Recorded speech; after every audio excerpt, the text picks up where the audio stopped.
Hello বন্ধুরা, Pamela সিস্টারে সবাইকে স্বাগত। চলে এসেছি আজকে তোমাদের সামনে নতুন একটা রেসিপি নিয়ে, মাছের মাথা দিয়ে পুঁই শাকের চচ্চড়ি। এর আগে আমি তোমাদের সাথে নিরামিষ মানে শুধু সবজি দিয়ে বা বড়ি দিয়ে শাকের ঘন্ট রেসিপি শেয়ার করেছি, যেটা আমার চ্যানেলে আছে, তোমরা চাইলে সেটা দেখে নিতে পারো। আর আজকে আমি তোমাদের সাথে মাছের মাথা দিয়ে শাকের চচ্চড়ির ভিডিও শেয়ার করতে যাচ্ছি। তোমাদের যদি আমার আজকের এই রেসিপি ভালো লাগে তাহলে অবশ্যই লাইক কমেন্ট করে আমাকে সেটা জানাবে, এবং তোমরা যারা এখনো আমার চ্যানেলটি সাবস্ক্রাইব করোনি তারা অবশ্যই আমার চ্যানেলটি সাবস্ক্রাইব করে আমার পরিবারের সদস্য হয়ে যাও এবং আমাকে তোমাদের পরিবারের সদস্য বানিয়ে নাও। চলো তাহলে বাকি কথা রান্না করতে করতে হবে, দেখে নাও তোমরা মাছের মাথা দিয়ে পুঁই শাকের চচ্চড়ি আমি কিভাবে বানিয়েছিলাম। ভালো লাগলে অবশ্যই সেটা আমাকে জানাবে।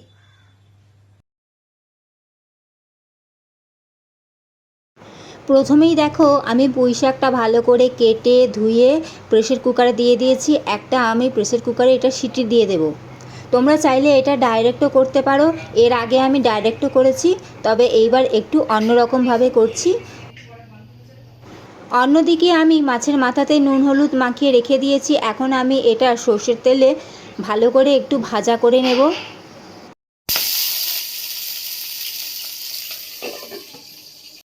মাছের মাথাটা আমি ভালো করে এপিট ওপিট করে ভাজা করে নিয়েছি। এখানে আমি তোমাদেরকে একটা কথা বলে রাখি, মাছ বা মাছের মাথা যখনই তোমরা ভাজা করবে, কড়াতে তেলটা খুব ভালো করে একদম গ্যাসের ফ্লেমটা হাইতে করে গরম করে নেবে। যখন ধোঁয়া উঠবে তখন গ্যাসের ফ্লেমটা লোতে করে মাছ বা মাছের মাথা যেটাই তোমরা ভাজছো সেটা কড়ার মধ্যে দিয়ে দেবে। সাথে সাথে কিন্তু ঢাকা দিয়ে দেবে। ঢাকা দিয়ে তারপর গ্যাসের ফ্লেমটা হাইতে করে দেবে। যখন একদিকটা ভাজা হয়ে যাবে, মনে হবে যে ভাজা হয়ে গেছে, তখন গ্যাসের ফ্লেমটা আবার লোতে করবে। লোতে করে ঢাকা খুলে সেইটা উল্টিয়ে আবার তোমরা ঢাকা দিয়ে সাথে সাথে গ্যাসের ফ্লেমটা হাইতে করে দেবে। তাহলে এক পিঠও ভাজা হয়ে যাবে, আবার আরেক পিঠও ভাজা হয়ে যাবে। এতে কি হবে, মাছটাও ভাজা হয়ে যাবে আর তেল ছিটকানোর ভয়টাও থাকবে না। কারণ এর আগে আমি অনেক প্রসেসই ট্রাই করেছি, কিন্তু কোনোটাই কাজ হয়নি। তেল কিন্তু ছিটকাবেই, সেটা মাছ হোক বা মাছের মাথা হোক। তাই জন্যে তোমরা এই প্রসেসটা চেষ্টা করবে ট্রাই করার। মাছের মাথা ভাজা তেলেই আমি বাকি রান্নাটা করে নেব। এর মধ্যে আমি একটু পাঁচফোড়ন দিয়ে দিলাম। এখন আমি এর মধ্যে একটা পেঁয়াজ কুচি করে রেখেছিলাম, সেটা দিয়ে দিলাম। এখন পেঁয়াজটা আমি ভালো করে একটু ভাজা করে নেব। পেঁয়াজটা আমি 1 মিনিট ভাজা করে নিয়েছি। এখন আমি এর মধ্যে কেটে রাখা আলু দিয়ে দিলাম। এর সাথেই আমি কচু আর চিচিঙ্গে কেটে রেখেছিলাম, ধুয়ে রেখেছি, সেইটা আমি দিয়ে দিচ্ছি। কারণ এগুলো সেদ্ধ হতে একটু সময় লাগে, তো আমাকে এটা ভালো করে ভাজা করে নিতে হবে।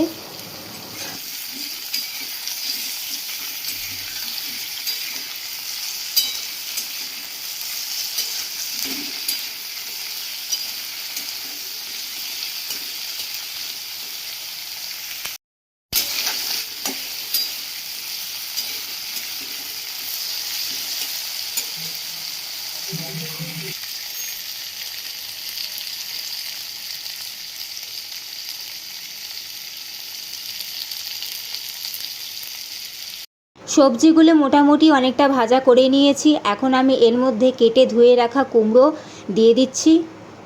তোমরা চাইলে বন্ধুরা এখানে আরও সবজি ইউজ করতে পারো, পটল, ঝিঙে, বেগুন, আরও তোমাদের ইচ্ছা মতন তোমরা সবজি এখানে অ্যাড করতে পারো।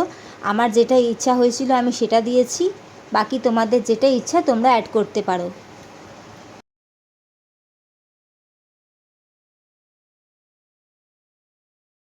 কুমড়ো দিয়ে 1 মিনিট মতন আমি নাড়াচাড়া করে নিয়েছি।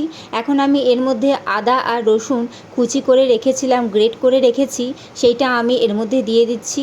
এখানে আমি 1/2 চামচ আদা গ্রেট করেছি আর 1/2 চামচ রসুন কুচি গ্রেট করে নিয়েছি, এটা আমি দিয়ে দিলাম। তোমরা চাইলে বেটেও দিতে পারো, আমি গ্রেট করে দিয়েছি।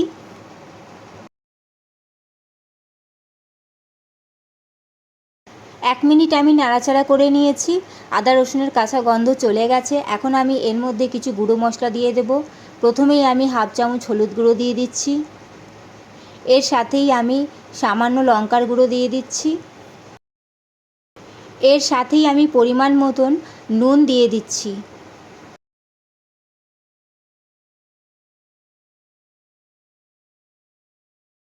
এখন মশলার সাথে সবজিটা আমি 2 মিনিট একটু ভালো করে কষিয়ে নেব। আমার চ্যানেলে আরও অনেক রেসিপি আছে বন্ধুরা, তোমরা চাইলে সেগুলো দেখে নিতে পারো। তোমাদের যদি ভালো লাগে অবশ্যই আমার চ্যানেলটি সাবস্ক্রাইব করে আমার পাশে থেকো। সবজিটা ভালো করে কষিয়ে নিয়েছি।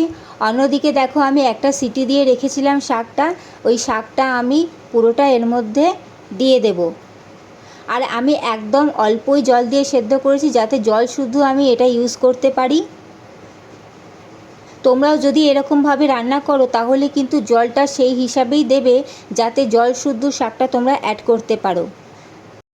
আমি সবজিগুলো ভাজা করতে করতে মশলা দিয়ে অনেকটাই কষিয়ে নিয়েছি, সেইখানেই আমার প্রায় 60% সবজি সেদ্ধ হয়ে গেছে। আর প্লাস আমি এইখানে শাকটাও একটা সিটি দিয়ে দিয়েছিলাম, তাই এইটা হতে কিন্তু বেশি সময় লাগবে না। টেস্টটা কিন্তু সেই লেভেলেরই হবে, এতে কোনো চিন্তার কোনো কারণ নেই। আমি কিন্তু এর মধ্যে আর কোনো এক্সট্রা জল অ্যাড করব না, যা জল আছে ওর মধ্যেই শাকটার পুরো রান্না হয়ে যাবে।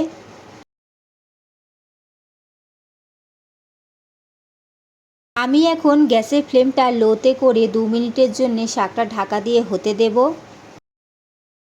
এখন আমি ঢাকা খুলে মাছের মাথাগুলো এর মধ্যে পুরোটা অ্যাড করে দিচ্ছি।